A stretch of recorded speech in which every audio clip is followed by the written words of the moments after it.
Yuk, pembicara pertama tim pemerintah.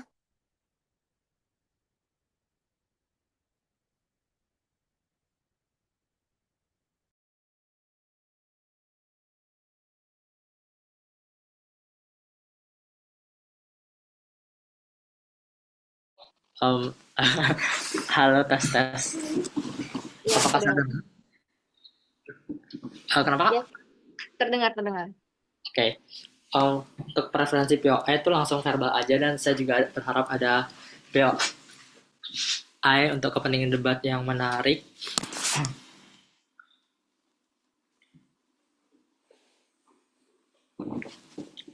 Um, Sebentar.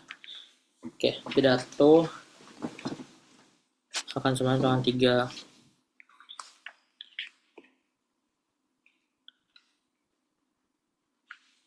dua, satu. Saya akan petakan debat ini melalui tiga setup. Pertama, sebenarnya bentuk konservasi sisi kita itu seperti apa? Dua hal. Satu, adanya proses pelestarian, penghijauan, pemertahanan dalam bentuk penanaman pohon pada tanah kering, misalkan dan sebagainya, atau untuk melindungi hutan dari penebangan industri yang tidak bertanggung jawab. Artinya atensi akan lebih dimasifkan pada hal-hal seperti ini untuk menjaga lingkungan mereka atau menjaga kehijauan tanah Kalimantan Barat dan sebagainya. Tapi kedua, ini juga dalam bentuk membudidayakan bagaimana habitat flora dan fauna agar tidak punah ataupun tidak hilang dan sebagainya, karena ini yang menjadi kebanggaan misalkan masyarakat Kalimantan Barat, atau misalkan ini yang menjadi ciri khas dari Kalimantan tersebut, familiaritas dari masyarakatnya dan lain sebagainya. Tapi setup yang kedua, bentuk perluasan kelapa sawit yang ada di sisi oposisi seperti apa? Tiga hal. Pertama, adanya perluasan secara tidak langsung, artinya ada ekspansi lahan untuk pada akhirnya ada industrialisasi dan sebagainya, ada kepentingan-kepentingan ekonomi seperti ini. Tapi kedua, artinya akan ada penghilangan hutan atau pemukiman misalkan dan sebagainya untuk ekspansi yang lebih luas untuk kepentingan industri itu sendiri dan sebagainya, akan ada hal-hal yang dikorbankan dari lahan-lahan tersebut untuk di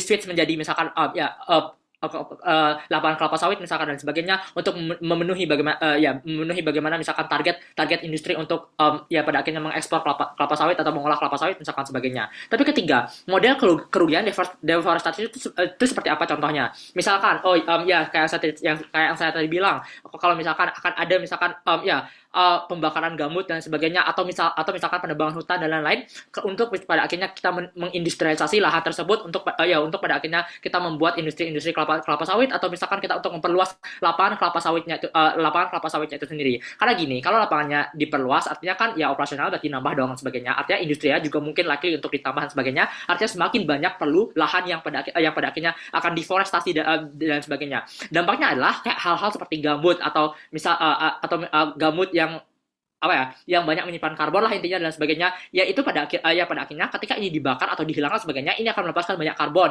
yang berimplikasi pada hal-hal yang paling nyata, paling fakta adalah misalkan adanya kepanasan pada penduduk setempat misalkan sebagainya, karena karbon yang terlepas dan sebagainya secara tiba-tiba, ini yang membuat bagaimana kenyamanan masyarakat, pada akhirnya mereka tidak akan nyaman, atau pada akhirnya tidak akan nyaman dengan perubahan suasana tiba-tiba, dari awalnya yang mungkin rumah mereka di Kalimantan Barat itu asli dan sebagainya, itu menjadi sangat panas sebagainya, atau misalkan bagaimana bentuk kontribusi dari pohon-pohon sendiri untuk menangkap karbon atau untuk membuat oksigen yang sejuk bagi masyarakat, itu pada akhirnya juga hilang. Tapi setup yang ketiga, sebenarnya debat ini seperti apa? Di mosi ini, Dewan ini percaya plus lebih penting X atau Y, kita bermain dalam segi urgensi. Urgensi mana yang paling pada akhirnya lebih penting untuk diprioritaskan dan sebagainya. Kita nimbang hal tersebut, artinya juri harus menimbang secara urgensi. Pun kita juga akan bahas tentang benefit dari harm dari masing-masing sisi, karena kita memperdebatkan dua hal yang berbeda, yaitu X dan Y. Tapi sebelum saya lanjut, POI. Kenapa cuman sawit yang merusak lingkungan? Karena gini, kalau Kalimantan Barat itu kan terkenalnya karena kelapa sawit dan sebagainya. Artinya adalah hal yang paling berbahaya dan lain sebagainya, yang paling akan difokuskan, diprioritaskan di sana adalah kelapa sawit. Bukan tiba-tiba akan dibangun misalkan jalanan ataupun hotel-hotel yang banyak dan sebagainya, karena mereka bukan tempat kayak pariwisata dan sebagainya kan. Jadi yang paling berbahaya, yang paling misalkan nggak kelihatan untuk ekspansi lahan dan sebagainya adalah dengan kepentingan kelapa sawit. Ini yang paling misalkan ya diperbolehkan secara hukum misalkan sebagai untuk kepentingan ekonomi. Maka kita nggak ingin adanya perluasan hal ini karena secara nggak langsung ini juga pada akhirnya ya merugikan bagaimana masyarakat sekitar atau bagaimana misalkan merugikan lingkungan-lingkungan yang ada di Kalimantan Barat tersebut. Tapi saya akan masuk dua isu. Pertama tentang isu lingkungan. Ada dua konteks. Pertama, saya akan menjabarkan pada Anda bahwa citra Indonesia atau Kalimantan Barat itu sendiri adalah sebagai paru-paru dunia yang dikenal oleh masyarakat global, masyarakat luas karena hutannya yang sangat bagus dan sebagainya, atau hutan yang menyumbang bagaimana banyaknya misalkan oksigen pada seluruh dunia dan sebagainya, atau misal bagaimana gambut yang bisa untuk memerangkap karbon agar pada akhirnya tidak keluar ke atmosfer, agar tidak panas sebagainya. Tapi kedua, konteks yang paling penting adalah juga pada akhirnya kenyamanan masyarakat lokal. Inilah yang membuat bagaimana pada akhirnya mereka nyaman untuk beraktivitas atau bahkan masyarakat global untuk tidak perlu untuk merasa bahwa harapan untuk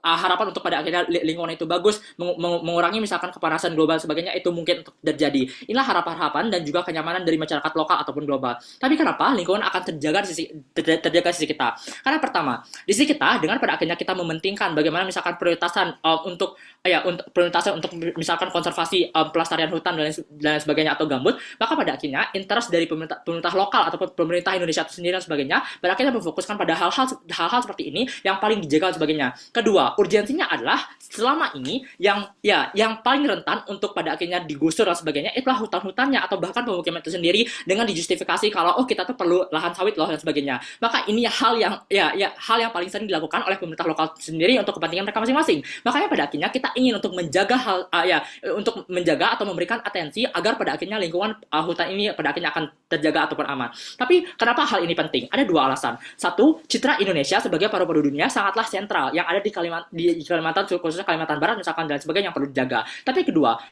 untuk mempertahankan isu bahwa Indonesia atau Kalimantan merupakan paru-paru global, penting untuk Anda Indonesia itu berhasil untuk pada akhirnya Indonesia berhasil bagaimana mencegah adanya misalkan pemanasan global dari gambut-gambut mereka yang tidak dibakar dan sebagainya, tidak untuk memperluas lahan kelapa sawit mereka dan sebagainya. Saya menjabarkan pada Anda bahwa Indonesia pada akhirnya akan bisa untuk mempertahankan citra mereka dan lain sebagainya. Citra ini penting karena pada akhirnya seluruh bantuan untuk misalkan ketika hutannya bermasalah sebagainya, akan ada banyak sekali bantuan-bantuan dari global ketika Indonesia berhasil mempertahankan citranya sebagai orang atau aktor yang paling melindungi hutan dan sebagainya. Artinya masyarakat global percaya bahwa Indonesia bisa untuk melakukan tersebut dan sebagainya. Misalkan anggota Paris Agreement atau dan sebagainya itu ikut membantu turut serta dan sebagainya. Artinya banyak bantuan dana sisi kita misalkan karena ini merupakan interest SDGs itu misalkan dan sebagainya. Saya menjabarkan pada Anda bahwa hal-hal seperti ini yang dibutuhkan oleh Indonesia pada akhirnya akan dapat bantuan global, makanya lingkungan perlu untuk jaga. Isu yang kedua tentang isu ekonomi. Saya akan jabarkan tiga hal kenapa ekonomi tetap baik-baik saja di kita. Kalau memang oposisi itu maunya tentang interest ekonomi untuk kelapa sawit dan sebagainya. Pertama, sisi kita tetap ada masukan lapangan pekerjaan, tetap ada penerimaan dan sebagainya dari karyawan konservasi misalkan, pelestarian lingkungan dan sebagainya. Artinya ini tetap secara simetris dari sisi kita pembukaan lapangan pekerjaan. Tapi kedua, Tito ngasih tahu saya tadi kalau adanya carbon market. Artinya adalah kalau Kalimantan Barat karbonnya itu sedikit dan sebagainya, mereka bisa menjual ke luar negeri dan sebagainya kapasitas karbon mereka. Artinya secara ekonomi kita juga menaikkan bagaimana pendapatan daerah tersebut untuk pada akhirnya dapat menjual kapasitas karbon mereka secara ekonomi, ini juga menguntungkan. Tapi yang ketiga, setidaknya sisi kita melindungi apa yang menjadi konsep terbesar dari masyarakat yang ingin bahwa suasana rumahnya familiar untuk hal-hal yang sejuk, atau kita ingin Indonesia mendapatkan dukungan soft power dan sebagainya atas semua tersebut, Bang. Terima kasih kepada pembicara pertama dari tim pemerintah. Untuk observer, mohon tulis nama ya, kalau memang mau mengobserv di dalam perdebatan kali.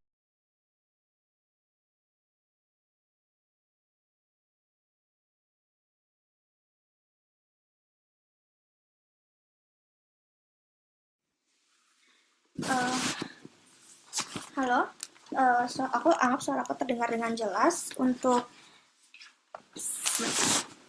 Pendengar. POI, silakan lakukan secara verbal. Debat akan saya lanjutkan dalam 3, 2, 1. Ada 3 isu utama yang dibawain sama oposisi. 1, urgensi oposisi itu adalah tentang lapangan pekerjaan dan lain sebagainya. Ada 2 hal untuk rebuttal hal ini. 1, sebenarnya pesan saya udah bilang kalau misalnya bahkan ketika ada konservasi hutan pun tentang ekspansi lapangan pekerjaan itu masih ada, karena konservasi hutan itu butuh orang misalnya untuk mengobservasi hutan, untuk misalnya peneliti dan lain sebagainya. Artinya ini adalah hal yang simetris tentang pekerjaan. Tapi yang kedua, gini, yang proposisi anggap tidak lebih penting itu adalah perluasan lahan dari kelapa sawitnya. Artinya adalah 1,5 juta hektar lahan sawit yang udah ada di status quo itu sebenarnya masih beroperasi tapi nggak kita perluasin. Artinya adalah kita nggak pernah matiin ekonomi masyarakat lokal yang bergantung sama kelapa sawit, karena 1,5 jutanya masih beroperasi kok, masih beroperasi dan nggak kita apa-apain gitu.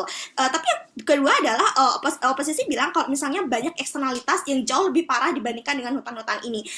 Iya benar, nggak ada kepastian siapa yang bisa nyelamatin lingkungan dan lain sebagainya, tapi komitmen tentang lingkungan itu harus ada, karena pada akhirnya lingkungan itu menentukan hajat hidup manusia, apakah kamu bisa hidup dengan nyaman atau enggak dan lain sebagainya. Tapi ya saya flip juga, karena justru ini adalah alasan karena misalnya perluasan kelapa sawit itu adalah satu-satunya hal yang masih bisa kita cegah, makanya kita kerjain ini supaya pada akhirnya lingkungan kita itu nggak semakin rusak dan lain sebagainya. Tapi yang B, sebenarnya daerah-daerah lain yang dicontohin kayak Papua dan lain sebagainya itu juga dapat atensi untuk proteksi lingkungan dengan misalnya ada kampanye, ada misalnya demo untuk menolak Raja Ampat untuk misalnya ditambangin lagi dan lain sebagainya. Ini bukti awareness lingkungan itu masih ada kok. Tapi yang kedua itu adalah tentang isu pembangunan dan lain sebagainya. Ada 3 hal untuk mengatakan hal ini salah. Ini salah karena pada akhirnya yang punya obligasi untuk misalnya membuat sekolah, membuat jalan di lingkungan 3T itu adalah pemerintah, karena ada kontrak sosial ketika masyarakat sudah menyerahkan sebagian kebebasannya dan lain sebagainya. Saya tidak mengerti kenapa akhirnya oposisi sangat sebergantung itu untuk misalnya yang harus bangun 3T adalah swasta dan lain sebagainya. Pemerintah itu punya akses karena pada akhirnya pemerintah di Indonesia itu nggak cuma Presiden Prabowo aja anyway, tapi ada kepala daerah, bupati, gubernur, kepala desa, kepala dusun dan sebagainya. Hierarkinya itu ada, makanya ya udah ini bisa direparasi oleh pemerintah. Tapi B, uang yang dari kelapa sawit dan sebagainya itu nggak direct masuk ke pemerintah Kalimantan Barat, ini nggak direct masuk ke masyarakat, ke kantong masyarakat Kalimantan Barat dan sebagainya, tapi justru misalnya didapetin sama industri-industri, investor-investor asing, investor swasta yang punya lahannya dan lain sebagainya. Artinya saya nggak ngerti kenapa keuntungannya itu ada di masyarakatnya. Tapi yang C, even bisa nih industri swastanya itu misalnya bangun sekolah dan lain sebagainya. Saya flip, ini buruk karena pada akhirnya ketergantungan kepada pihak swasta itu tidak pernah bersifat populis, tidak pernah bersifat baik, karena pada akhirnya swasta itu tidak punya beban moral yang terikat secara permanen dengan masyarakat dan lain sebagainya. Artinya adalah ada kemungkinan pihak swasta untuk tiba-tiba pergi dari lingkunganmu dan lain sebagainya. Artinya kalau misalnya pihak swastanya tiba-tiba pergi di oposisi, sekolahnya itu berhenti dan lain sebagainya. Sisi oposisi itu semua buruk banget. Tapi satu ekstensi tentang penerimaan masyarakat. Saya bawakan 2 konteks.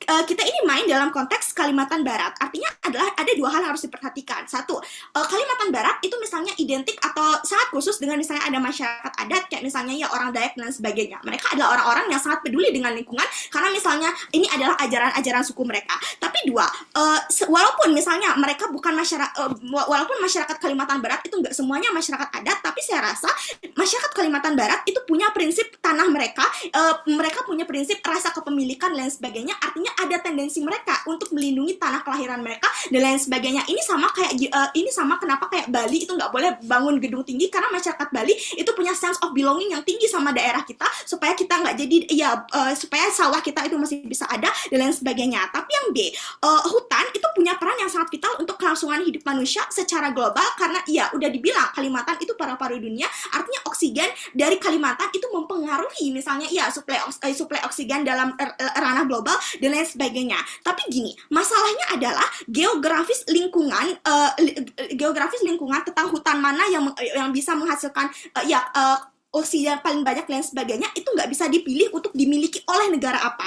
Makanya kalau misalnya Kalimantan Barat sebagai bagian dari paru-paru dunia itu punya obligasi untuk misalnya mempertahankan hutan mereka, karena ini adalah eksklusivitas yang dimiliki oleh Kalimantan Barat yang mempengaruhi hajat hidup orang banyak. Makanya secara prinsip ini menjadi urgensi. Kenapa pada akhirnya konservasi hutan itu lebih penting dibandingkan kamu perluasin kelapa sawit dan lain sebagainya. Tapi beberapa analisis A. Prioritas konservasi hutan itu sebenarnya bentuk proteksi untuk industri sawit yang jadi keunggulan komparatif Kalimantan yang diglorif sama oposisi. Kenapa? Ada beberapa hal untuk bukti ini nih. Satu, masyarakat di status quo itu sebenarnya adalah masyarakat yang peduli, masyarakat hijau, masyarakat yang aware sama lingkungan, karena mereka udah ngerasain dampak di lingkungannya. Bali itu sekarang panas banget, Bali itu misalnya sekarang panas banget, makanya masyarakat Bali itu lebih aware sama lingkungan dan lain sebagainya. Basically udah mengalami dampak dari perubahan iklim. Tapi dua, informasi kalau Kalimantan Barat itu adalah produsen sawit yang besar dan juga paru-paru dunia, ini adalah informasi yang secara setara diketahui oleh semua masyarakat dunia dan lain sebagainya. Artinya adalah Kalbar itu diketahui sebagai sawit, iya juga, tapi Kalbar juga di branding sebagai paru-paru dunia. Tapi yang ketiga, artinya adalah ketika Kalbar itu mengambil langkah untuk memprioritaskan kelapa sawit, maka akan muncul antagonisasi dari banyak sekali pihak, karena pada akhirnya dianggap kalau misalnya Kalbar karena Kalbar itu adalah bersifat egoistik dan lain sebagainya, bersifat profit oriented, padahal bumi itu lagi nggak baik-baik aja dan lain sebagainya. Tapi akhirnya kenapa ini bisa terjadi? Karena masyarakat secara katakanlah masyarakat Indonesia, masyarakat global itu pada akhirnya sadar kalau misalnya oksigen kita itu bergantung sama oksigen dari Kalimantan dan sebagainya. Makanya ketika Kalimantan itu memutuskan untuk mendeforestasi hutan, maka kita akan menjadi sangat marah karena kita tahu kalau kelangsungan hidup kemanusiaan kita itu misalnya akan menjadi terancam dan lain sebagainya. Tapi yang B, hal yang paling possible, hal ini mungkin terlihat sangat jauh, tapi ini sangat possible terjadi adalah ketika bagaimana misalnya masyarakat global, negara-negara yang menjadi mitra ekspor dan impor itu justru menutup ekspor dan impor mereka karena mereka menganggap kalau misalnya Kalimantan Barat atau pemerintahan Indonesia itu tidak memperhatikan aspek lingkungan karena lebih memilih untuk mengekspansi kelapa sawit dibandingkan lingkungan yang dampaknya lebih makro dan lain sebagainya. Tapi yang biasanya komparasiin aja secara langsung, kenapa akhirnya perluasan itu nggak lebih penting. Ini basically karena satu, ini merebut agensi dari masyarakat lokal dalam mempertahankan lingkungannya, dan akhirnya ini buruk karena ini juga mempengaruhi lingkungan. Bang jadi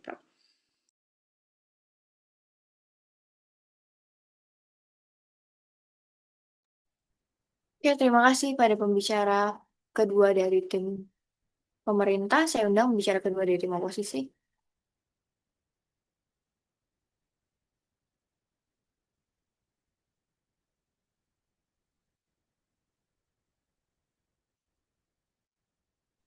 Kak, suaranya terdengar ya? Ya, terdengar. Oke. Sorry kalau ada kata sensitif. 3, 2, 1. Saya rasa kasus agensi di sistem mereka itu tidak penting. Karena saya rasa selama ini agensi masyarakat Borneo ada dengan menjadi petani kebun kelapa sawit atau bagaimana agensi mereka selama ini adalah bekerja di sektor kelapa sawit. Saya tidak mengerti agensi yang mereka maksud seperti apa. Sementara dari awal kita sudah menjelaskan bahwa memang agensi masyarakat barat adalah dengan mereka bekerja di kelapa sawit, menjadi tenaga kerja kelapa sawit, owner bisnis kelapa sawit, dan lain sebagainya. Maka kasus ini mengoutweigh dan membalik seluruh agensi mereka karena kita menjelaskan bahwa sejak zaman dahulu, sejak zaman penjajahan, masyarakat lokal Borneo itu punya hak tanah karena mereka terlebih dahulu duduk di wilayah tersebut sehingga mereka punya hak tanah, makanya mereka buka bisnis. Makanya ini mengoutweigh seluruh kasus agensi di mereka, kita membalik bahwa ternyata agensi masyarakat ada tentang hak untuk bagaimana mereka punya kelapa sawit. Tapi ada dua klarifikasi. Satu, itu akan menang debat ini. Ketika kita bisa membuktikan dua hal. Satu, kenapa lingkungan tetap aman di sekitar. Tapi yang kedua, kenapa manfaat ekonomi lebih besar di sekitar, bahkan manfaat secara keseluruhan bagi masyarakatnya. Tapi kedua, perluasan itu sebenarnya seperti apa? Artinya masyarakat bisa buka bisnis lahan sawit semakin besar di sekitar, mereka bisa buka kebun kelapa sawit semakin banyak di sekitar. Maka ini menjadi pembanding manfaat di sisi mereka. Karena di sisi mereka kalau kelapa sawitnya itu terbatas, maka yang punya itu cuma korporasi besar aja sama pemerintah aja. Tapi di sekitar kalau ada perluasan, maka mungkin masyarakat akan dapat akses di sekitar, makanya mereka bisa independen dan dapat keuntungan sendiri lewat kelapa sawit tersebut sendiri. Ini yang menjadi pembanding manfaat di sisi mereka. Tapi ada beberapa respon untuk sisi mereka. Satu, mereka bilang, oh, ada ekonomi lewat penjualan kapasitas oksigen. Gak ada penjelasan prosesnya seperti apa, demand-nya sebesar apa, keuntungannya sebesar apa, ini gak bisa dikredit. Tapi B, saya rasa ini adalah hal yang tidak bisa dikredit juga, Juri. Karena saya rasa pada akhirnya kenapa negara tiba-tiba mau ekspor ke Kalimantan Barat, padahal ada banyak juga wilayah Indonesia lainnya yang paru-paru dunia, seperti data TNBBS di Lampung juga paru-paru dunia, atau wilayah di Bogor juga merupakan paru-paru dunia. Sehingga saya rasa tidak ada keuntungan ekonomi eksklusif yang bisa mereka ambil di mereka. Tapi kedua, tentang pekerjaan konservasi hutan itu simetris. A, ini nggak bisa, karena ini nggak aksesibel bagi masyarakat Borneo. Karena konservasi hutan dengan menjadi ilmuwan tidak mampu diakses oleh masyarakat Borneo. Marginal yang punya akses pendidikan terbatas. Ini di luar kemampuan masyarakat Borneo. Sementara untuk jadi ilmuwan konservasi hutan itu butuh biaya yang banyak dan kemampuan yang besar. Sehingga ini juga bukan bakatnya, makanya mereka nggak bisa akses. Tapi B, oke, kalaupun konservasi hutan di mereka itu bisa diakses sama masyarakat Borneo, mereka bisa belajar, tapi manfaatnya sangat kecil karena jumlah korporat dalam konservasi hutan itu sedikit. Bandingkan dengan bagaimana kelapa sawit, mungkin akan banyak korporasi di sekitar yang buka korporasi dan buka tenaga kerja, atau bagaimana nantinya masyarakat juga bisa buka bisnis sendiri. Pertanyaan terpentingnya adalah kenapa tiba-tiba di sisi mereka semua masyarakat itu bisa untuk bagaimana jadi konservasi hutan tanpa pendanaan misalnya, sementara di sekitar itu jauh lebih bagus karena memang ini sudah kemampuan masyarakat Borneo selama bertahun-tahun, makanya ini harus dipertahankan. Tapi C, compare gimana? Kelapa sawit itu lebih aksesibel bagi semua masyarakat Borneo, mau yang kaya dan yang miskin sekalipun. Karena memang mereka sudah punya hak tanahnya, mereka sudah punya bakatnya karena diajarkan oleh nenek moyang kakek moyang mereka misalnya, makanya lebih aksesibel dan lebih sejahtera bagi masyarakat Borneo. Ini menjawab kasus mereka. Dan yang ketiga, mereka bilang, oh ada obligasi pemerintah karena ada kontrak sosial. A, kita tidak hidup dunia vakum di mana semua pemerintah itu kaya. Maka ada pemerintah Borneo yang punya kapasitas sedikit untuk perbaiki infrastruktur dan sebagainya. Tapi B, maka di sisi kita, setidaknya ketika ada korporasi, makanya akan menjadi aktor yang membantu pemerintah untuk bagaimana mensejahterakan masyarakat yang ada. Tapi C, oke, kalau pemerintah mampu, ya setidaknya di sisi kita masyarakat akan lebih sejahtera karena di sisi kita ada tambahan aktor yang mendanai, makanya manfaat di sisi kita itu juga eksklusif. Tapi keempat, mereka bilang kalau keuntungan ini nggak direct ke masyarakat dan pemerintah. A, seharusnya kebun sawitnya itu sendiri juga dipegang oleh masyarakat yang punya tanah sawit sejak zaman dahulu. Tapi B, pemerintah juga punya hak pemerintah juga punya hak tanah sawit di masing-masing wilayah Borneo. Tapi C, kalaupun dipegang perusahaan, tetap ada dana yang mengalir seperti pajak CSR, pajak perusahaan dan sebagainya. Tapi D, ataupun bentuknya kalau nggak dana juga nggak apa-apa, karena masyarakat juga bisa dapat uang lewat kerja di berbagai korporasi. Ini menjawab seluruh keuangan di mereka, kasus mereka tidak ada deltanya lagi. Dua isu, satu manfaat skala mikro, dua manfaat skala makro. Isu pertama tentang manfaat skala mikro. Siapa saja sih aktor yang bekerja dalam kelapa sawit? Tiga aktor. Satu, masyarakat tersebut sendiri Borneo. Kedua, pemerintah. Ketiga, perusahaan. Yang akan saya buktikan kenapa tiga aktor ini untung. Ini masih perspektif aktor. Artinya mereka nggak boleh bikin rugi perusahaan gitu aja. Karena ini masih perspektif aktor. Sementara kasus mereka hanya merugikan perusahaan. Saya rasa ketika kita berhasil menjelaskan kenapa tiga aktor ini untung di sekitar, kita menang debat ini. Tapi C, kita bahas dulu secara prinsip. Kenapa ini boleh? Satu, jika mereka bilang ini immoral karena merusak lingkungan, tapi berapa respon? A, saya rasa sebelum warga Kalimantan Barat dan perusahaan buka lapangan sawit baru, ada AMDAL. Ini penting atas dua alasan kenapa ini cukup. Satu, kebun sawit baru yang dibuka, itu ada analisis terlebih dahulu, apakah itu merusak lingkungan atau tidak. Sehingga ketika itu merusak lingkungan, maka itu akan preventif atau akan dimitigasi. Dan yang kedua, atau bahkan ketika kebun sawit tersebut ternyata eksploitasi dan merusak lingkungan, lewat AMDAL itu hadir berbagai mekanisme untuk memitigasi resiko dan memperbaiki kerusakan lingkungan yang sudah terlanjur terjadi. Makanya saya membuktikan lewat AMDAL ini penting. Ekstensinya adalah ini menjelaskan bahwa ini cukup untuk mempreventif segala bentuk kerusakan lingkungan yang ada, makanya lingkungan tetap aman. Tapi B, ini juga benar secara prinsip. Karena lewat kebun sawit masyarakat lokal bisa dapat manfaat dan kesejahteraan. Karena satu, ini usaha dan bisnis mereka. Banyak warga Borneo yang berbisnis kepada kelapa sawit sebagai sumber kapital mereka. Tapi dua, bagi masyarakat Borneo secara luas sekalipun, mereka juga dapat manfaatnya lewat bisnis kelapa sawit ini. Karena kelapa sawit menghasilkan berbagai pekerjaan turunan untuk masyarakat Borneo, seperti petani sawit, penyiram sawit, pengangkut sawit, supir truk untuk distribusi sawit, dan sebagainya. Kebutuhan atas pekerjaan juga banyak, karena kelapa sawitnya juga banyak. Tapi ketiga, oke, kalaupun yang mengkontrol kelapa sawitnya adalah perusahaan, tapi masyarakat lokal Borneo juga dapat kerja. Kenapa? Karena pada akhirnya mereka bisa jadi pengolah pabriknya, atau bagaimana pengolah kelapa sawitnya, dan sebagainya. Maka kita menjelaskan bahwa ada manfaat holistik bagi masyarakat Borneo di sisi kita. Gue dua hal. Satu, isu lingkungan itu bukan ditakutin masyarakat karena memang sudah aman, tapi kedua, masyarakat dapat untung di sekitar sehingga lingkungan tetap sehat, masyarakat Borneo tetap hidup sehat di sekitar karena kita udah jelasin mitigasinya seperti apa, tapi yang kedua kita jelasin bahwa ini tetap bermanfaat bagi masyarakat di sana. Isu kedua skala makro, saya rasa penting bagi masyarakat lokal Borneo tersebut sendiri atas beberapa alasan. Satu, sejak zaman dahulu masyarakat Borneo itu menggantungkan kapital mereka pada pekerjaan kelapa sawit, sesimpel sebagai pemilik bisnisnya atau menjadi faktor produksinya seperti menjadi tenaga kerja kelapa sawit. Tapi dua, punya daerah Kalimantan Barat sana, opsi pekerjaan masyarakat sangat sedikit karena Kalimantan tidak seperti Jakarta yang punya banyak korporat di luar korporat kelapa sawit. Makanya adalah saya rasa pada akhirnya ini menjadi eksklusif dan satu-satunya opsi bagi masyarakat untuk kerja ya dengan kelapa sawit ini. Tapi ketiga, atau sektor kelapa sawit menjadi sektor yang paling aksesibel karena saya rasa mereka punya akses pendidikan yang terbatas untuk akses kuliah elitis biar mereka jadi hukum dan sebagainya, makanya kebanyakan masyarakat akhirnya mau untuk jadi kelapa kerja sawit saja. Maka ini juga sekaligus menjelaskan ke Anda prinsipnya. Oke, kalaupun eksploitasi lingkungan, prinsipnya nggak apa-apa, karena masyarakat juga diuntungin dan dapat manfaat di sini, makanya mengoutput seluruh prinsip di mereka. Ini kenapa manfaat sawit menjadi sangat penting bagi masyarakat Borneo tersebut sendiri. Tapi B, dalam skala makro ini juga bermanfaat. Karena satu, demand kelapa sawit itu sangat besar, karena tidak semua provinsi punya kelapa sawit. Banyak negara yang nggak punya kelapa sawit, pun ketersediaannya juga banyak, makanya keuntungannya bisa diambil secara konstan. Tapi kedua, uang dari sawit ini juga bisa lari ke negara. Apa manfaatnya bagi masyarakat Borneo dan negara? A. Masyarakat Borneo bisa dapat akses kesehatan dan pendidikan gratis karena uangnya lari ke pemerintah untuk buat sekolah gratis untuk anak-anak Borneo di sana. Sistemnya adalah pajak silang atau subsidi silang sehingga pemerintah punya uang untuk pemerataan. Tapi B. Kalaupun nggak ada untung, nggak dapat uang di sekitar nggak apa-apa. Karena ketika perusahaan ini berdiri, maka mereka akan perbaiki jalan karena ini kebutuhan primer perusahaan. Ini penting, ini argumen a priori. Makanya Anda harus kredit terlepas apapun bentuknya, maka ini adalah manfaat a priori yang harus Anda kredit di sekitar. Kalaupun uangnya nggak banyak, tapi setidaknya ketika ada perusahaan kelapa sawit, ada perbaikan jalan dan sebagainya, bangga untuk menang. Terima kasih pada pembicara kedua dari tim oposisi. Saya undang pembicara ketiga dari tim pemerintah.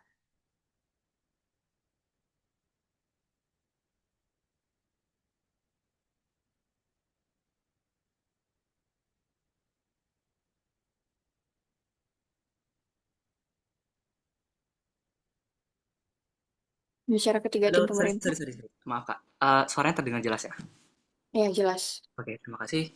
Untuk interupsi bisa langsung verbal aja, langsung buka mic-nya. Pidato akan saya mulai dalam 3, 2, 1. Sebelum saya masuk ke dalam titik pertentangan, ada sedikit klarifikasi. Saya rasa pelemparan beban dari Timo tentang beban kami terlalu besar. Saya rasa kami tidak pernah bilang kami mau menyelesaikan perubahan iklim di seluruh dunia ini. Tapi apa? Ada 2 hal. Yang pertama, ada 3 hal. Yang pertama, paling tidak kami mau menjaga citra Indonesia sebagai paru-paru dunia itu tetap eksis. Artinya dukungan-dukungan dari internasional seperti misalnya dukungan dengan alat konservasi dan konservator dan sebagainya itu masih tetap eksis. Tapi yang kedua adalah ini akan meningkatkan kenapa pada akhirnya ini akan meningkatkan ekonomi dan lingkungan manfaat ekonomi dan lingkungan bagi Indonesia. Tapi yang ketiga, setidaknya Indonesia bisa berkontribusi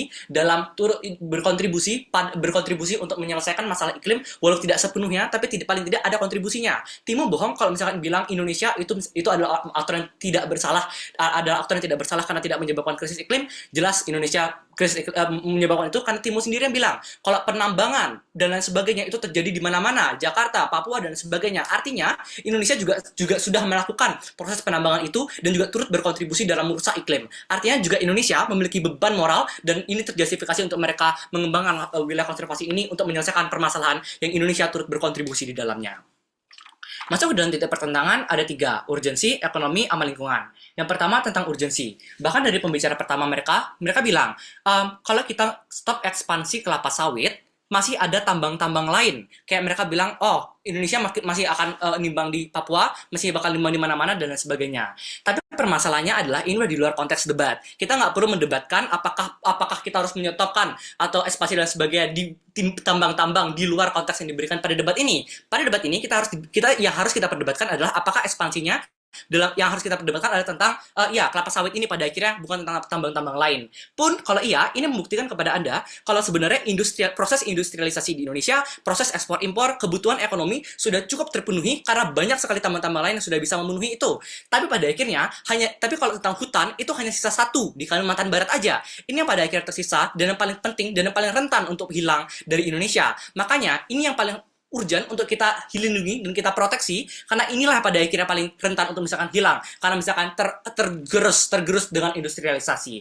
Tapi bagaimana cara saya menimbang ini? Saya timbang ini berdasarkan keinginan aktor. Saya rasa aktor yang paling penting adalah masyarakat Kalimantan Barat itu sendiri karena mereka yang paling berdampak. Bagaimana cara saya menimbangnya? Saya rasa masyarakat Ayu sudah memberikan ekstensi bahwa masyarakat lokal di daerah Kalimantan Barat itu sejak awal hidup berdampingan dengan hutan mereka. Mereka menganggap hutan itu adalah bagian dari nenek moyang mereka, sesuatu yang harus mereka lestarikan dan harus mereka cintai. Dan mereka cintai. Artinya, kalau misalkan pemerintah membantu konservasi ini memenuhi beban moral pemerintah untuk menjaga keinginan yang diinginkan oleh masyarakat.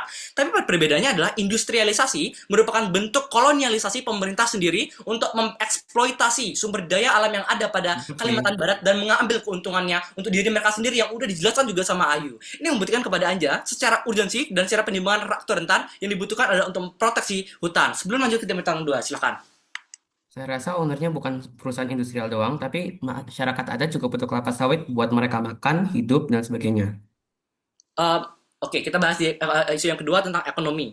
Ya, ini isu yang paling besar tentang ekonomi pada akhirnya. Ada lima hal kenapa pada akhirnya kami tetap menang. Satu, kalau Layu juga sudah menjelaskan, kalaupun misalkan bagus, kami aminkan misalkan perkembangannya bagus, pada akhirnya orang-orang luar negeri yang membeli hasil minyak sawit dari Kalimantan Barat, uangnya tidak langsung ke Kalimantan Barat, tapi akan masuk dulu ke pemerintah pusat, karena mereka lah yang pada akhirnya memberikan fasilitas untuk misalkan mengatur pengelolaan dan lain sebagainya. Tapi yang kedua adalah saya rasa kalau misalkan masyarakat Kalimantan Barat masih butuh uang, ada porsi APBN-nya tersendiri. Tapi tiga, saya katakan kalau emang kelapa sawit memang sepenting itu, kelapa sawit di sisi kami itu masih berjalan. Kasus mereka semuanya bergantung pada, kelapa sawit akan stop ekspansi, tapi stop juga produksinya. Itu salah. Kami sudah menjelaskan yang berhenti adalah ekspansinya, proses produksi masih akan terus berlanjut. Kalau memang mereka ingin meningkatkan produksi ekspor kelapa sawit dan sebagainya, saya mempertanyakan kenapa harus ekspansi? Masih ada alternatif lain, seperti misalkan meningkatkan produktivitas produksinya, seperti misalkan mengembangkan alat produksinya supaya lebih efisien, lebih efektif dan sebagainya, tidak harus ekspansi dan menyebar luaskan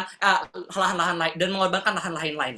Tapi yang keempat adalah kalau misalkan mereka bilang mereka bisa menjadi CEO, bisa mendapatkan lapangan pekerjaan dan sebagainya, kami katakan ini simetris. Kalau Anda bilang akan jadi owner di kelapa sawit, kita bilang bisa jadi owner di perusahaan konservasi hutan. Pada akhirnya menjadi suatu hal yang simetris, karena pada akhirnya lapangan pekerjaan, karyawan, supir truk dan sebagainya masih akan dibutuhkan saat kita melakukan konservasi hutan, karena misalkan proses-proses itu masih membutuhkan orang karyawan dan orang-orang seperti itu. Tapi pada akhirnya secara seperti itu. Tapi yang kelima adalah saya akan balik ini dengan dua hal. Yang pertama, ini akan jauh lebih buruk di mereka karena mungkin sekarang Indonesia mendapatkan keuntungan ekonomi dari kelapa sawit dengan cara deforestasi dan lain sebagainya, tapi ini akan menggundulkan hutan dan lain sebagainya. Permasalahannya adalah hal seperti ini, Timo bilang ini irreversible dan tidak bisa dikembalikan.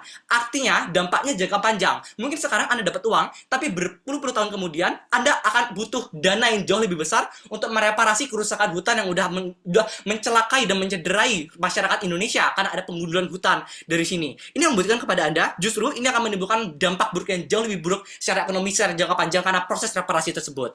Tapi sehingga ini membuktikan kepada Anda secara ekonomi kami ini sebenarnya simetris dan jauh lebih bagus di kami. Kalaupun misalkan ekonomi deadlock, kami tetap menang di isu kedua, yaitu isu tentang lingkungan. Isu lingkungan ada 3 poin. Yang pertama adalah mereka bilang, mereka masih pakai AMDAL dan sebagainya supaya mereka tidak merusak lingkungan dan sebagainya. Ini bohong, karena pada akhirnya mungkin sekarang AMDAL masih berfungsi dan sebagainya, tapi pada akhirnya saat Anda terus melakukan proses ekspansi ini, AMDAL akan terjadi proses negosiasi dengan kebijakan-kebijakan yang ada pada dalam AMDAL ini. Pada akhirnya Anda akan menjustifikasi perubahan peraturan dalam AMDAL, atau misalkan Anda itu tidak apa-apa dengan dalih akan mendapatkan keuntungan ekonomi yang jauh lebih banyak dan sebagainya. Pada akhirnya ekspansi tetap akan membutuhkan lahan yang jauh lebih besar. Mungkin Anda akan merasa tidak cukup karena misalkan ada kebutuhan dan kebutuhan yang terus bertambah dan sebagainya. Tapi yang kedua adalah kalau mereka bilang ini akan menjadi alat justifikasi pemerintah dan sebagainya, saya rasa pada akhirnya media tidak hadir dalam vakum. Mungkin ada orang-orang yang menyebarkan info tentang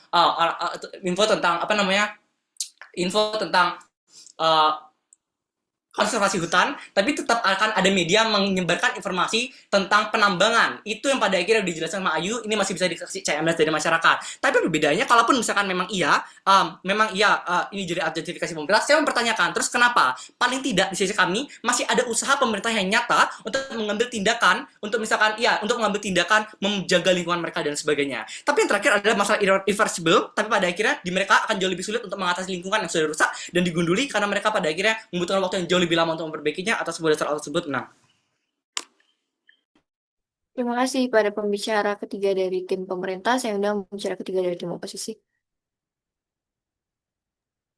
Oke, wait. Akan ada isu sensitif, membahas tentang lingkungan, membahas tentang daerah dan semacamnya hanya untuk kepentingan debat. Sama seperti Timo, ada beberapa argumen saya sendiri yang saya tidak setujui. Ya, tapi hanya untuk kepentingan debat. Untuk interupsi, menit ke-5, raise hand. Kalau sempat, karena ada banyak yang mau ke bawah. Oke. Bentar. Oke.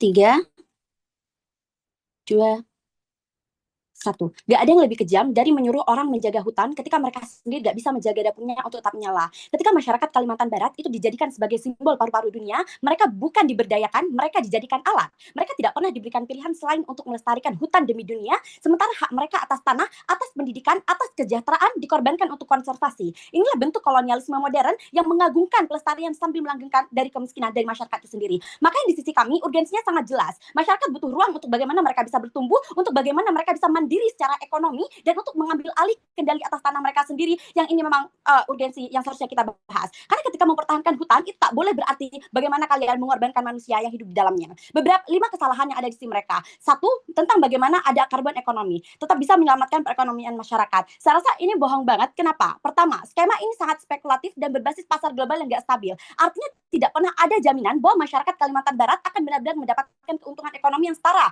atau konsisten dari hanya menjaga hutan. Tapi yang kedua, karbon ekonomi itu yang dapat siapa? Ini cenderung hanya menguntungkan negara-negara maju atau korporasi besar yang mampu membeli hak untuk mencemari, sementara masyarakat lokal justru dijadikan penjaga pasif lingkungan tanpa kontrol terhadap nilai atau distribusi dari manfaatnya itu sendiri. Tapi yang ketiga, coba cek realitanya dulu. Proyek-proyek karbon yang gagal menciptakan kesejahteraan karena dananya tidak turun ke level komunitas atau justru menyebabkan konflik teritorial. Makanya kami menolak ilusi bahwa ekonomi karbon bisa menggantikan pembangunan produktif seperti sawit yang memberikan pekerjaan nyata atau misalnya infrastruktur yang nyata dan daya hidup jangka panjang bagi masyarakat lokal. Tapi yang kedua, mereka mengatakan bahwa mereka menyelamatkan keinginan masyarakat dan negara. Saya rasa di sisi kami keinginan masyarakat lokal adalah prioritas utama. Mereka tidak meminta hutan yang dijaga demi kepentingan karbon negara maju. Mereka meminta pekerjaan, akses pendidikan dan jaminan ekonomi. Perluasan sawit di sisi kamilah yang pada akhirnya akan memberikan hasil nyata. Petani pasma sejahtera, desa yang berkembang, anak-anak bisa sekolah dari hasil panennya, sementara mereka menawarkan janji konservasi yang bahkan keuntungannya tidak bisa dirasakan oleh masyarakat lokal itu sendiri. Tapi yang B, di saat negara sedang menghadapi tekanan global, defisit anggaran dan krisis pangan energi misalnya, saya rasa ini hanya eksklusif solusi yang langsung menyentuh jantung ekonomi nasional. Hanya eksklusif di sisi kami, misalnya ekspor sawit. Ini adalah komoditas strategis yang pada akhirnya akan menopang jutaan tenaga kerja dan miliaran rupiah dari devisa negara itu sendiri. Konservasi yang mereka agungkan, saya rasa tidak bisa menyuplai APBN, tidak bisa nyiptain ketahanan ekonomi, dan bahkan justru menjebak negara dalam ketergantungan pada skema-skema bantuan dari internasional. Tapi yang ketiga, tentang masyarakat mau melindungi hutan. Saya rasa argumen mereka salah, karena mereka artinya menyamaratakan kehendak masyarakat adat seolah semua komunitas hanya ingin melestarikan hutan secara pasif. Lihat kenyataannya, masyarakat adat itu tidak homogen. Di banyak wilayah Kalimantan Barat, misalnya masyarakat adat justru aktif mendorong skema kebun sawit yang berbasis adat yang mereka kelola sendiri. Artinya perluasan sawit itu bukan bentuk perampasan nilai budaya yang ada di sisi mereka, tapi jalan yang mereka pilih sendiri untuk bertahan dan berkembang secara modern mengikuti dunia yang ada. Sedangkan di sisi kami, masyarakat adat tidak hanya jadi penjaga simbolis hutan, tapi mereka punya kontrol aktif atas tanah dan hasilnya. Dengan perluasan sawit berbasis partisipasi lokal dan pemberdayaan, kamilah yang pada akhirnya akan memberikan mereka posisi tawar ekonomi yang nyata, pendapatan, akses teknologi dan perlindungan hukum atas tanah yang nyata. Sehingga ya di sisi mereka konservasi itu hanya pendapatan kawasan itu lindungan sepihak yang justru mengambil alih kontrol masyarakat adat atas hutan mereka sendiri. Tapi yang keempat, tentang penerimaan masyarakat. Saya rasa di status quo, masyarakat Kalimantan Barat itu tidak menolak konservasi karena mereka benci lingkungan, tapi mereka menolak karena tidak relevan dengan kebutuhan harian mereka. Kenapa? Sawit itu udah nawarin pendapatan, lapangan pekerjaan, akses terhadap pasar dan fasilitas, bahkan menjadi modal pendidikan anak-anak mereka. Ketika konservasi hanya melarang tanpa memberikan alternatif, saya rasa sangat wajar kalau masyarakat lebih menerima perkebunan sawit, karena ini bukan sekedar ekonomi, tapi usaha mereka untuk bertahan hidup. Saya rasa yang B, justru seringkali Anda harus tahu, inisiatif pembukaan lahan untuk sawit itu datang dari mana? Datang dari masyarakat sendiri, bukan dari korporasi besar. Mereka membentuk koperasi-koperasi, mengajukan izin plasma, dan mereka berjejaring dengan bagaimana pemerintah daerah. Artinya perluasan sawit adalah hasil partisipasi dari aktif rakyat, bukan bagaimana pemaksaan dari yang punya kekuasaan saja. Di sisi mereka, konservasi adalah konsep yang datang dari luar, dari aktivis, dari LSM atau lembaga global yang nggak paham realitas dari desa-desa di Kalimantan, makanya kami lebih representatif. Tapi yang C, konservatif di sisi mereka itu menjebak masyarakat dalam status quo. Mereka dipaksa menjaga hutan tanpa imbal balik yang setara, gak ada peningkatan ekonomi, gak ada jalan desa, gak ada listrik. Ini pada akhirnya membuat masyarakat terperangkap dalam ketertinggalan. Sementara di sisi kami, perluasan sawit yang akan memberikan mereka bergaining power sebagai produsen komunitas global, kesempatan untuk naik kelas sosial dan akses terhadap kemajuan. Ini yang membuktikan pada Anda penerimaan masyarakat sangat tinggi sebagai sumber kapital mereka. Tapi yang kelima, tentang citra dan paru-paru dunia. Saya rasa argumen mereka sangat fokus pada pencitraan eksternal dan jargonistik aja, bukan pada kondisi nyata masyarakat lokal. Artinya gimana? Apa artinya disebut paru dunia kalau masyarakat yang tinggal di dalamnya masih hidup dalam kemiskinan struktural tanpa akses infrastruktur pendidikan dan ekonomi yang layak? Citra global saya rasa tidak ada gunanya karenanya, jika hanya menjadikan masyarakat lokal sebagai bagian korban dari narasi romantik yang dimiliki oleh pemerintah saja, saya rasa dunia tidak akan peduli seberapa hijau hutan kita jika rakyatnya sendiri terus terpinggirkan. Tapi justru di sisi kami, cita Indonesia sebagai paru-paru dunia menjadi lebih kuat, dan karena ini dibangun dari bagaimana keharmonisan antara konservasi dan kesejahteraan masyarakat.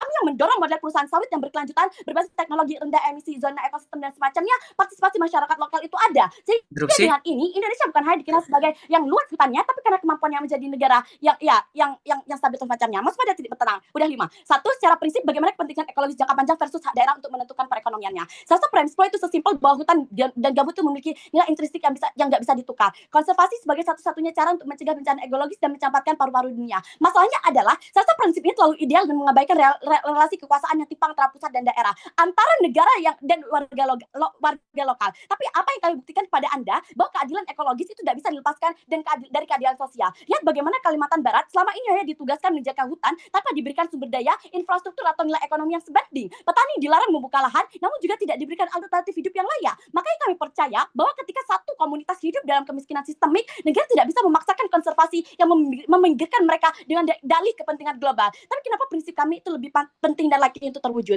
Saya rasa di sisi mereka, konservasi itu bergantung pada idealisme dan ketaatan masyarakat terhadap aturan yang tidak memberikan keuntungan langsung. Coba cek realitanya. Ini rentan dilanggar, ditinggalkan atau dimanipulasi oleh aktor besar seperti korporasi dan warga lokal yang tidak melihat manfaat langsung dari pelestarian. Atau sesimpel misalnya ketika setengah dari pekerjaan masyarakat Kalimantan Barat yang awalnya hidup dengan pekerjaan sawit kemudian dihilangkan. Ketika mereka kelaparan, mereka tidak akan peduli dengan konservasi lingkungan, mereka akan melakukan penebangan pohon secara liar misalnya, dijual karena mereka lapar, mereka butuh uang untuk hidup mereka. Saya rasa interest dari negara pun tidak akan terwujud karena mereka lah yang mempunyai mandat untuk melindungi rakyatnya. Bandingkan di sisi kami, perluasan sawit dilakukan dengan kerangka regulasi yang ketat, pemanfaatan lahan kritis. Artinya pembangunan tetap bisa terjadi tanpa harus menghancurkan nilai ekologis utama. Tapi penebangannya gini, kenapa prinsip kami jauh di atas dari tim pro? 1.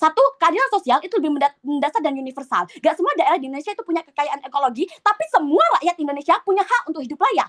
Oke, menjaga lingkungan penting, tapi gak boleh menindas hak dasar masyarakat untuk berkembang. Coba lihat dampaknya seperti apa. Kalau gak ada konservasi hutan, ya udah gak apa-apa, karena permasalahan iklim itu bukan tanggung jawab dari wilayah Kalbar saja, tapi sudah menjadi permasalahan internasional. Bantuan dari internasional akan tetap ada karena ini juga interest dari mereka. Pro juga setuju dengan hal ini, makanya urgensi dari mereka jadi gak penting. Tapi kalau ekonomi masyarakat, lahan sawit, ladang pekerjaan mereka yang dikurangi, mereka sengsara, status quo buktiin pemerintah gak se-aware itu.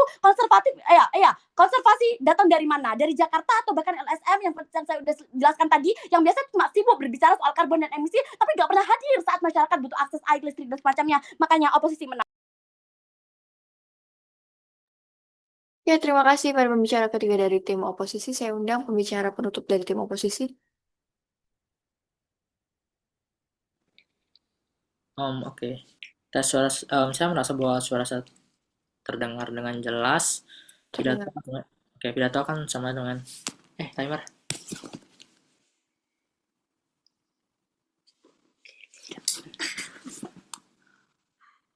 Nih. Oke, pidato akan sama dengan 3, 2, 1. Trade-off yang Timo ambil tentang nggak apa-apa ekspansi sawit, toh juga nanti diekspansi oleh nikel. Itu tuh sama kayak nggak apa-apa saya bunuh Ayu sekarang, toh juga nanti dia bakal mati gitu loh. Jadi kayak kita tuh harusnya debatin, harusnya prioritasin yang mana. Apakah untuk konservasi hutan atau untuk perluasan kelapa sawit harusnya diprioritasin. Jadi kita tuh kayak perang urgensi gitu loh. Masalahnya stance kita hanya cukup, beban kita itu cukup sampai kita buktiin kenapa pada akhirnya kelapa sawit ini nggak urgent, karena kita udah buktiin seluruh dampak benefit ekonomi seperti apa mereka katakan itu pada akhirnya akan simetris. Tito udah bilang, Ayu udah bilang kalau misalkan kalau mereka asumsiin bisa jadi owner kelapa sawit, jadi si kita juga bisa jadi owner konservasi karena sama-sama harus punya otak yang tinggi misalkan sebagainya. Debat ini harus setara, artinya ketika mereka bermain di masyarakat yang udah bisa semuanya, artinya sisi kita juga mereka bisa untuk pada akhirnya menjadi konservasi dan lain sebagainya. Tapi kalau benefit mereka tentang nanti akan ada infrastruktur pembangunan dan lain sebagainya, saya tidak merasa bahwa ini adalah sesuatu yang eksklusif, karena pada akhirnya kalau emang hal ini urgent itu, saya tidak tahu bahwa bakal ada sebanyak apa demonstrasi di Kalbar sekarang. Toh buktinya itu tidak ada. Makanya kami merasa bahwa masyarakat Kalimantan Barat itu sudah nyaman dengan pada akhirnya lingkungan mereka saat ini dan sebagainya. Toh progres juga tetap akan ada. Kalau ada keluhan dan sebagainya dalam bentuk misalkan keluhan terhadap pemerintah daerah mereka dan sebagainya, saya merasa bahwa seluruh dampak benefit ekonomi atau dampak benefit infrastruktur adalah sesuatu yang tidak urgent dan masih bisa kasih lewat misalkan pemerintah dan lain sebagainya. Tapi 2 isu. Pertama tentang urgensi. Kita perang urgensi benefit ekonomi versus benefit lingkungan. Pertama, sebenarnya saya pengen point out bahwa benefit perspektif ekonomi itu simetris Dewan Juri. Fakta Kalimantan Barat menduduki posisi ketiga sebagai provinsi dengan lahan sawit terbesar. Saya merasa bahwa ekonomi tetap terjadi karena kita tidak memberhentikan operasional mereka. Produktivitasnya tetap meningkat dan sebagainya dengan mereka memperbaiki alat-alatnya, dengan pada akhirnya ekspor itu juga ikut meningkat dan sebagainya. Artinya adalah kita mau bilang kalau pada akhirnya satu-satunya cara untuk pada akhirnya masyarakat bisa bekerja menjadi pekebun kelapa sawit, untuk menjadi owner lahan kelapa sawit dan sebagainya, bukan dari perluasan ekspansi, tapi bagaimana kita juga tidak akan menutup operasionalnya. Artinya adalah ekspor kelapa sawit tetap akan terjadi dan sebagainya. Tapi kedua, mereka bilang, oh masyarakat cuma mau duit. Kita main di asumsi mereka kalau misalkan ini memang jalannya cuma melalui ekspansi kelapa sawit dan sebagainya. Maka ada 3 respon. 1, ekonomi simetris. Kami katakan konservasi lingkungan juga reliable dan konsisten. Bukan yang kayak era 2 bilang. Karena sisi mereka bilang bahwa orang-orang bisa jadi owner kelapa sawit, tapi yang secara realita itu juga perlu pemikiran tinggi untuk pasar, kontrak industri dan sebagainya. Artinya sisi kita juga hal ini dapat di-achieve secara simetris. Tapi kedua, saya mempertanyakan kenapa dengan ekspor tinggi otomatis masyarakat akan bahagia. Karena gini, gajinya nggak bakal juga tiba-tiba tinggi anyway, karena dananya difokuskan ke ekspansi lagi dan lain sebagainya untuk mereka memperluas lahan mereka untuk semakin banyak dan sebagainya. Mereka pada akhirnya memperluas lahan mereka membeli biji-biji sawit yang mahal itu dengan semakin banyak sebagainya. Artinya saya merasa bahwa ini pada akhirnya masyarakat juga tidak akan hidup sejahtera juga. Mentok-mentok mereka jadi petani kelapa sawit yang cuma digaji rendah. Tapi ketiga, ini tuh Kalimantan guys, bukan Timur Tengah yang penuh konflik. Saya merasa bahwa pemerintah masih punya akses lewat pemerintah daerah dan sebagainya. Pun kenapa oposisi itu kayak nggambarin masyarakatnya sangat kelaparan, bahkan ada yang mati kelaparan misalkan karena dari itu kelapa sawit menjadi satu-satunya akses ekonomi mereka. Saya merasa bahwa pendidikan di sana udah cukup bagus. Bukti bahwa di sana udah ada universitas, bukti bahwa di sana itu kalian juga bisa jadi dokter. Coach saya anyway itu dia udah jadi dokter dan sebagainya. Saya merasa bahwa Kalimantan tidak perlu hal yang perlu diprioritaskan sebagus ini dan lain sebagainya. Artinya kita buktikan kenapa kasus mereka tidak urgent. Tapi kita main isu lingkungan yang menjadi benefit kita. Pertama, itu kita udah bilang deh kalau misalkan lingkungan yang paling penting karena ini merupakan familiaritas masyarakat punya sense of belonging atas misalkan tanah kelahiran mereka dan sebagainya. Artinya mereka tidak mau untuk hal ini semakin direnggut sebagainya. Tapi mereka bilang apa? Oh, ada AMDAL. Kita udah bilang kalau ini bisa dinegosiasi dan dimanipulasi karena pemerintah merasa ekonomi lebih penting. Bahkan di bawah karakterisasi Radwa sendiri yang bilang karakterisasi mereka sendiri yang bilang kalau pemerintah tuh nggak cukup capable ngasih pendidikan, makanya kita perlu swasta. Nah, di bawah pemerintah yang sama dengan yang sebobrok itu, artinya kami bertanyakan, apakah AMDAL bisa jalan kalau pemerintahnya bobrok seperti apa mereka karakterisasikan? Saya merasa check and balance AMDAL tidak akan se-efektif itu karena di bawah logika yang sama ini juga tidak bisa dijalankan oleh pemerintah sebagus itu misalkan sebagainya. Artinya satu-satunya safety net adalah dengan kita mendukung MOS ini, di mana kita memprioritaskan sejak dari awal pemerintah memang memfokuskan, artinya di luar atau ada apapun itu kita memprioritaskan bagaimana konservasi dan sebagainya. Kita mendukung bagaimana citra Indonesia di kancah internasional, kita mendukung bagaimana masyarakat akan nyaman atas semua tersebut. Makasih. Ya, terima kasih kepada pembicara penutup dari tim pemerintah. Debatnya sudah selesai. Terima kasih teman-teman yang sudah berdebat di grand final ini. Tidak perlu kemana-mana, tetap tinggal di sini saja. Karena nanti pengumuman juga akan dilaksanakan di sini. Terima kasih. Untuk juri-juri kita bisa pindah ke Daily Indo. Ya, terima kasih.